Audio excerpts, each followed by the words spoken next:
Ratusan buruh korban pemutusan hubungan kerja di Surabaya, Jawa Timur berunjuk rasa. Para buruh mengaku dikriminalisasi pihak perusahaan dan menuntut keadilan.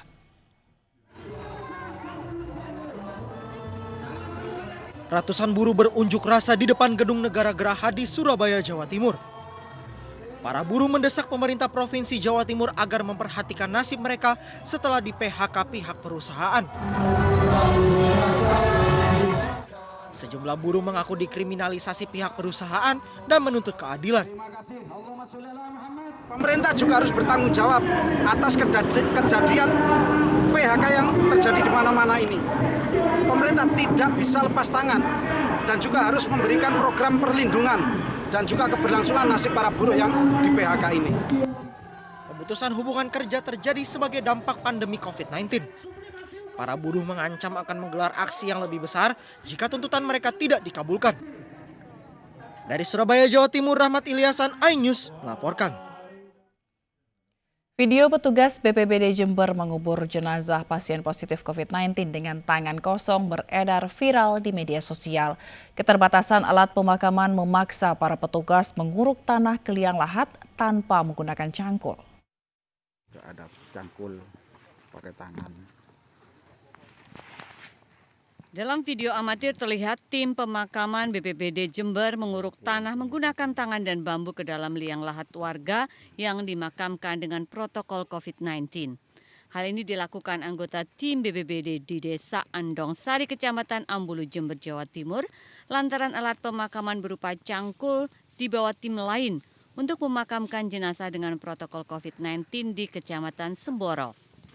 Sudah terbiasa kalau di lapangan itu kadang-kadang memakai gantian sama penggali makam.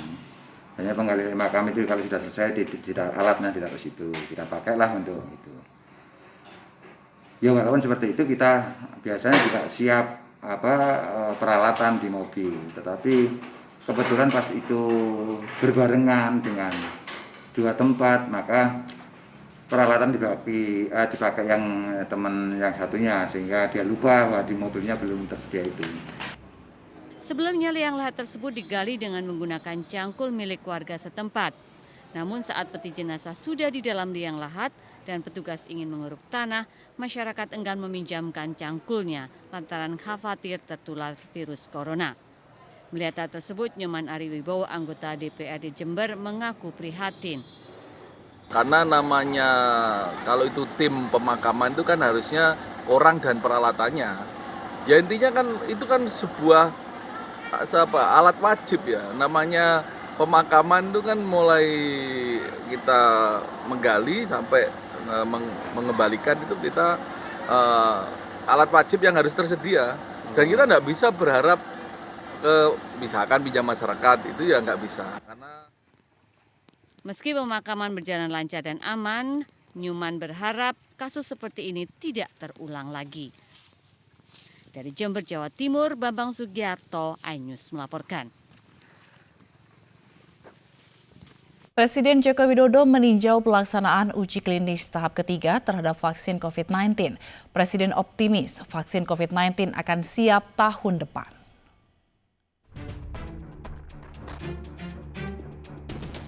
Presiden Joko Widodo meninjau pelaksanaan uji klinis tahap ketiga terhadap bakal vaksin COVID-19 yang digelar di Gedung Eijkman Fakultas Kedokteran Universitas Padjadjaran, Bandung, Jawa Barat. 1.620 relawan dilibatkan dalam uji klinis tahap ketiga.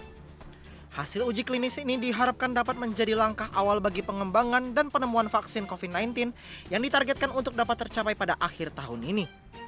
Presiden optimistis pengembangan vaksin untuk COVID-19 di tanah air dapat berjalan dengan baik. Dan kita berharap uji klinis yang ketiga ini nantinya insya Allah akan diselesaikan dalam 6 bulan ini. Dan kita harapkan nanti di bulan, insya Allah di bulan Januari, kita sudah bisa produksi dan sekaligus juga kalau produksinya sudah siap langsung diberikan vaksinasinya kepada seluruh masyarakat di tanah air. Presiden Joko Widodo juga mengunjungi perusahaan produsen vaksin COVID-19 Bio Farma. Nantinya jika uji klinis dan vaksin dinyatakan siap, Bio Farma akan memproduksi vaksin COVID-19 dalam jumlah besar. Kini pemerintah tengah berupaya mengembangkan vaksin sendiri yang dikembangkan dari isolat virus COVID-19 yang ada di Indonesia.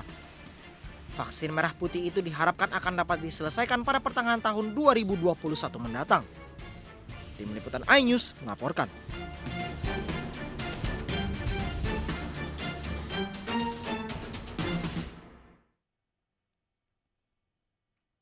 Dalam menghadapi adaptasi kebiasaan baru di tengah pandemi COVID-19, Sekolah Pendidikan Kepolisian Negara (SPN) Polda Metro Jaya melakukan inovasi dalam kegiatan belajar mengajar. Melalui program Sigap, siswa, tenaga pendidik, dan pengasuh SPN Polda Metro Jaya berkomitmen untuk tetap melahirkan calon bintara yang berkualitas. Polda Metro Jaya mulai menerapkan digitalisasi pendidikan di Sekolah Polisi Negara (SPN) Lido di tengah pandemi COVID-19. Menggunakan aplikasi yang diberi nama Sigap akan memudahkan siswa dalam proses belajar serta dapat berinteraksi dengan tenaga pendidik dan pengasuh untuk menghasilkan pembelajaran yang efektif. Aplikasi Sigap, siswa, tenaga pendidik, dan pengasuh diciptakan sebagai langkah Polda Metro Jaya untuk menekan angka penularan virus corona, khususnya di SPN Lido. Meski bersifat online, aspek kognitif, afektif, dan psikomotorik tetap menjadi target utama dalam pendidikan dan pembentukan bintara Polri. Dengan pandemi COVID yang selama ini semakin meningkat, kita pun tidak berharap, tidak mengharapkan SPN ini juga menjadi klaster baru. Sehingga dalam hal pengajaran kita mengikuti perkembangan zaman, kita tidak lagi melaksanakan konvensional, tetapi sudah mulai mengarah kepada pemanfaatan teknologi, yaitu berupa aplikasi yang bisa diterapkan bisa dimanfaatkan oleh tenaga pendidik, kemudian pengasuh dan siswa. Guna mendukung terlaksananya aplikasi Sigap sebagai program berbasis teknologi informasi, dicanangkan pula program pengembangan kapasitas para tenaga pendidik dan perbaikan sarana prasarana di SPN. Hal ini juga akan menjadi tantangan bagi tenaga pendidik agar mampu menyesuaikan diri di era digital. Tim Liputan iNews melaporkan. Pemirsa, mari kita dukung para pejuang kemanusiaan dengan peduli melawan penyebaran virus corona. Bantuan bisa disalurkan melalui rekening yang tertera di layar televisi Anda. Ibu sedang susah merintih dan berdoa. Kami akan hadirkan sejumlah informasi menarik usai jeda berikut. Tetaplah bersama kami.